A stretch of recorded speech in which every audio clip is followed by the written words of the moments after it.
سڵاو قوتابیانی خۆشەویست، هیوام وایە هەمووتان باش بن ئینشاءالله.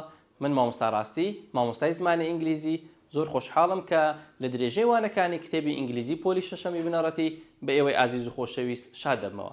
قوتابیانی خۆشەویست، ئێمە لەوانەی ڕابردوو unit 16 lesson 1 مان خوێن. ئەویان lesson 2 lesson 1 مان خوێن. What did we talk about? We talked about the countable nouns. باسی چیمان کرد؟ باسی ناوەژمێردراوەکانمان کرد. And for example, dates, napkins, and let's say plates. باسی ئەوانەمان کرد. Olives, sweets.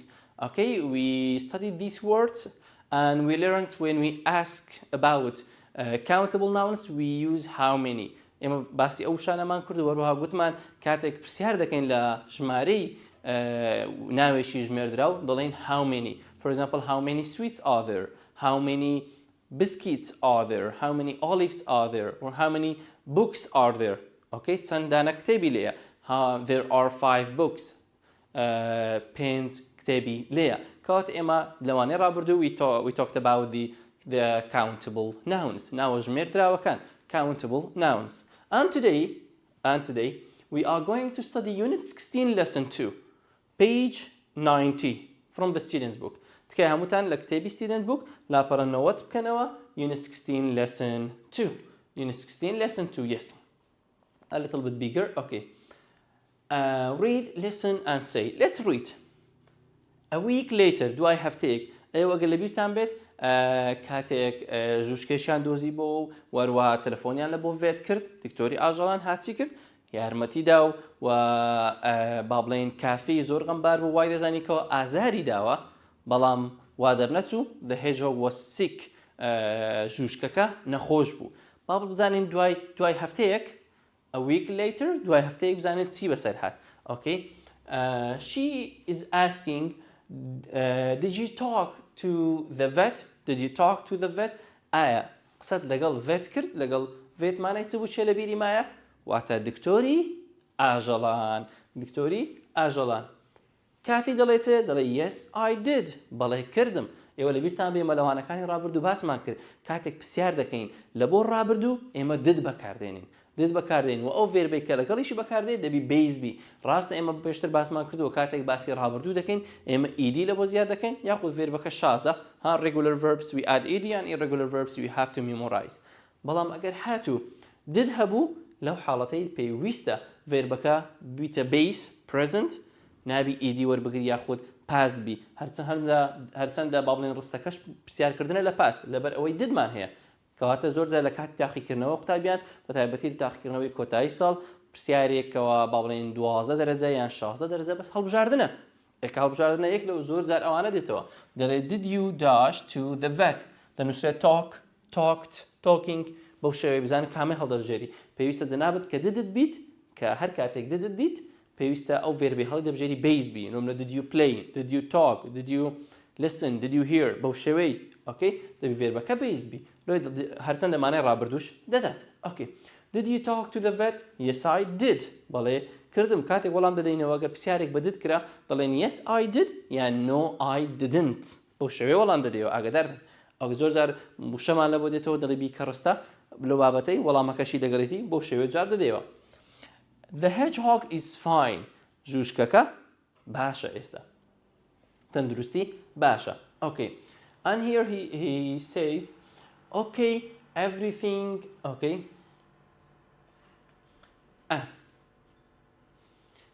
here we have okay everything for the barbecue is in the boxes.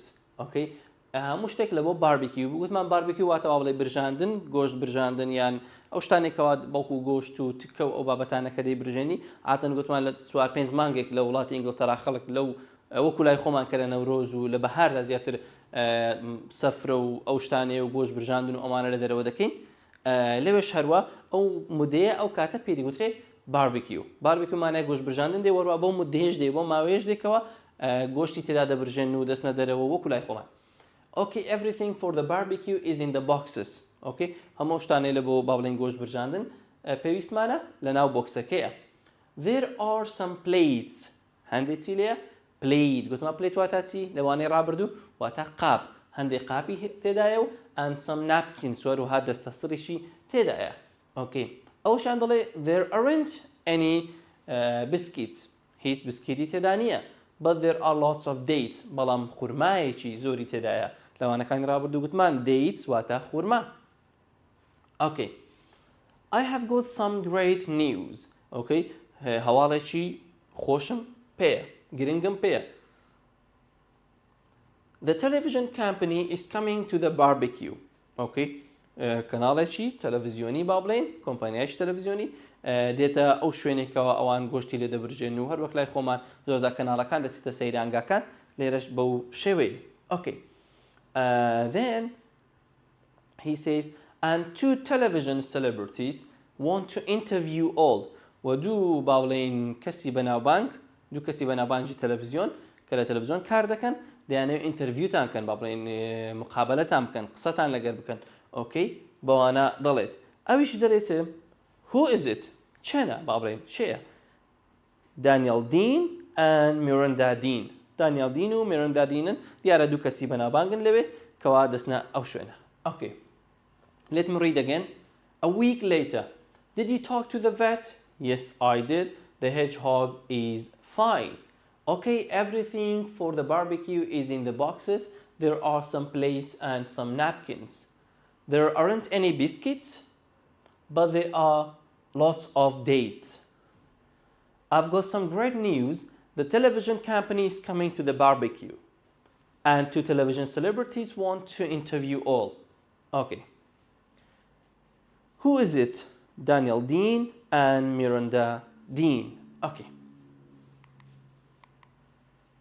class here if you check لێرەتمان هەیە some and any there are some okay هەر ئێمە لەگەڵ با بڵێن لەگەڵ زۆر جار ناوەکان وشەی some بەکاردێنین هەروەها any بەکاردێنین okay some لەگەڵ ڕستەیەک بەکاردێت کە پۆزتیڤە پێشتر ئەمە خوێندومانە ڕستەی پۆزتیڤ ڕستەیەکە کە نۆتی تێدا نییە ڕستەی نێگەتیڤ ڕستەیەکە کەوا نۆتی تێدایە جا don't be didn't be doesn't be isn't be wasn't be weren't be هەرێک لەوانە بی وەرستەی پرسیاریش ڕستەیەکە پرسیار دەکات و وەن question markشمان هەیە نیشانەی پرسیارمان هەیە لە کۆتایی لێرانەش هەر کاتێک ئەگە سەممان بەکارێنە پێویستە ئەو ڕستەیە پۆزتیڤ بی for example there are some بەڵام ئەگە anyمان بەکارێنە any ڕستەکە پێویستە نێگەتیڤ بی there aren't any okay any لە ڕستەی پرسیاریش بەکاردێ بەڵام وەکو لێرانە ئەوەی کە دەیخوێنین any لە ڕستەی نێگەتیڤە okay there are some یان there aren't any ناتوانانی بری there are any ئەوە لە ئینگلیزیدا هەڵەیە غەڵەتە زۆرجار پرسیار دێتەوە تاقیکردنەوە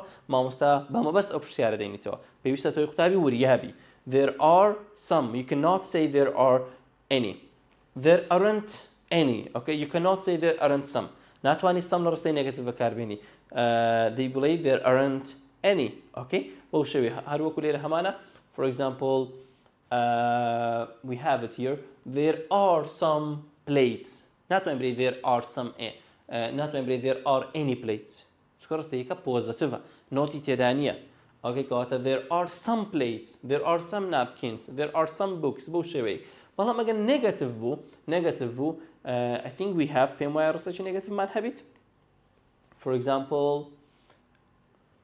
here there aren't any biscuits گوتویەتی aren't مادەم دەرێ there aren't کەواتە any بەکاردێن ناتوانین بڵێ there aren't some there aren't any کەواتە ئێمە فێر بووین there are some there aren't any بۆ شێوازە بەکاردێ زۆر وریابن some لەگە any گرنگە لە بەکارهێناندا okay لە کاتی تاقیکردنەوەش نمرەی هەمیشە نمرەی لێ دێتەوە okay قوتابیانی خۆشەویست next page 91 second activity imagine a picnic table okay imagine خیال بکە a picnic table okay table با بڵێن مێزێکی سەفرە کە خواردنوشتی لەسەرە say and draw واتە وێنەی بکێشە for example she's drawing and he says there are some plates قاپی لێیە they are next to the napkins دەتەنیشت napkins چ بوو دەرسی ڕابردوو خوێنمان واتە دەستە سر یان کلێنکس they are next to the napkins there aren't any olives هیچ ئۆلیڤسی لێ نییە هیچ با بڵێن زەیتونی لێ نییە there are lots of dates و خورمایەکی زۆری لێیە قوتابیان ئەگەر سیرکەن ها دەڵێ there are some لەگە ڕستەیەک بەکار هاتووە کە پۆزیتیڤە بەڵام ئەگەر سیرکەی دەڵێ there aren't any سیرکەن وشەی any لەگە aren't بەکار هاتیە aren't لۆ لەبەرەوەی نێگاتیڤە کەواتە ئێمە لێرە زۆر ورد تکایە زۆر ورد بن یعنی بیر و هۆشت لایەن بی قوتابی خۆشەویست هەمیشە ئێمە some لە ڕستەیەک بەکاردێنین کە پۆزیتیڤ بی any لە ڕستەیەک بەکاردێک کە نێگاتیڤ بی یاخود کوێشن بی کە لەوانەکانی داهاتوو باسی دەکەین بەڵام لە ئێستادا ئەوەی زۆر گرنگە بیزانێ some ڕستەی پۆزیتیڤ بەکاردێ و anyش لە ڕستەی نێگاتیڤ okay for example what's in your school bag okay چی لە ناو جانتایەکەتدایە جانتای قوتابخانە write about it in your notebook لە دەفتەرەکەت بینووسە دەربارەی you some any lots of okay lots of واتە بڵێن کۆمەڵێک لە some هەندێک any با بڵێن هیچ okay for example there are some books هەندێک کتێبی تێدایە okay there are some books هەندێک کتێبی تێدایە there aren't any sweets هیچ شیرینیەکی تێدا نییە okay کەواتە some واتە هەندێک any با بڵێن ئەنی هیچ okay هیچ تێدا نییە okay some با بڵێن مەرزنی ئیلامانەی هەندێکیش بێت با بڵێن جاروێ لە بۆ با بڵێن بۆکو کۆش بەکار نایێت بەڵام ئەوەی گرنگە لە ڕستەی پۆزیتیڤ بەکاردێ قوتابیان لە ڕستەی پۆزیتیڤ بەکاردێ there are some books okay there aren't any sweets ئەو ڕستەیە چونکە نێگاتیڤە aren't واتە ئەو ئێنتیە ئەوە نۆتە لە ئەسڵدا نۆتە شکورکراوەکەی بە شێوەیە دڵنیام دەیزانن there aren't واتە there are not کەواتە هەر ستێک نۆتی تێدا بوو ئێمە any بەکاردێ okay ئەگەر هاتوو با بڵێن didn't بوو یان هەر شتێکە بوو کە نۆت بوو وەکو wasn't isn't دیسان any دەتوانین بەکاربین لەو ڕستانە بە پێی پێویست okay let's go to the activity book open page 65 please open your activity book page 65 unit 16 lesson 3 با بڕۆینە activity book لاپەڕە 65 we have to answer some questions in the activity book okay number 1 let me make it bigger با گەورەتری بکەم write use there are بەکاربینە there aren't and some and any وەروە some و anyش ئێمە پێشتر خوێندومانە لەگەر there are some بەکاردێن any some بەکاردێ there aren't any بەکاردێت okay for example number 1 we have these words also sweets there are some sweets if you look at the picture ئەگەر سەی ڕسمەکە بکەی وی هەندێک لە شیرینی لێیە کەواتە دەڵێن چێ there are some sweets هەندێک شیرینی لێیە okay number 2 biscuits there are some biscuits هەندێک لە بسکیتی لێیە ڕستەکە چونکە پۆزیتیڤە سەممان بەکارهێنا okay dates there are some dates okay dates واتە خورما بەڵام لێرەگە سیرکی aren't ئایا لەگەر aren't there aren't any olives you cannot say there aren't some olives ناتوانانی بڵێ there aren't some olives لەبەر ئەوەی aren't نێگاتیڤە هەر ڕستەیەکش ئەگەر نێگاتیڤ بوو ئێمە پێویستە any بەکاربێنین کەواتە there aren't any olives okay plates there is a plate okay لەبەر ئەوەی یەک دانەیە ئێمە there is بەکاردێنین لەوانەکانی ڕابردووش باسمان کردووە there is لە بۆ یەک دانەیە there are is used for more than one okay there is a plate napkins there aren't any napkins دووبارە aren't چونکە نێگاتیڤە ئێمە ناتوانین بڵێین there aren't some دەیبڵێن there aren't any ئەوە زۆر گرنگە napkins واتە دەستە سڕ هیچ دەستە سڕێکی لێ نییە ئەگەر سەیج ڕسمەکە بکەی لێ نییە okay there aren't any olives هیچ زەیتونی لێ نییە there is a plate یەک قاپی لێیە یەک دانە قاپی لێیە okay بەو شێوەیە ئێمە لە زمانی ئینگلیزی there is and there are یان there aren't لەگەر some و any بەکاردێنین the next activity find 5 differences in picture B پێنج جیاوازی بدۆزەوە لە picture B بە بەراورد لەگەر this picture okay for example هەر ئەو شانە بەکاردێنینەوە there are some plates some plates there are some napkins هەندێک ناپکینی لێیە وەروە قاپی لێیە okay there aren't any sweets هیچ شیرینیەکی لێ نییە there aren't any biscuits هیچ بسکیتی لێ نییە there is a date و خورمایەکی لێیە یەک دانە خورمای لێیە there is هەر کاتێک there is بەکار هات بزانە باسی یەک دانە دەکەین there is a لە بۆ یەک دانە بەکاردێ there is a date okay بەو شێوەیە باسییان دەکەین سەرکە قوتابیان aren't any مان بەکارێنەیە بەڵام are some بەکار هاتیە چونکە پۆزیتیڤە بەڵام ئەویان نێگەتیڤە ئێنیمان بەکاری نایە بۆیە زۆر دووباری دەکەمەوە چکە زۆر گرنگە. There olives. Okay, if you make a sentence, what you have to say, there are some olives. But if you look at this one, we have not. Not man هەبوو چی بەکاردێنین؟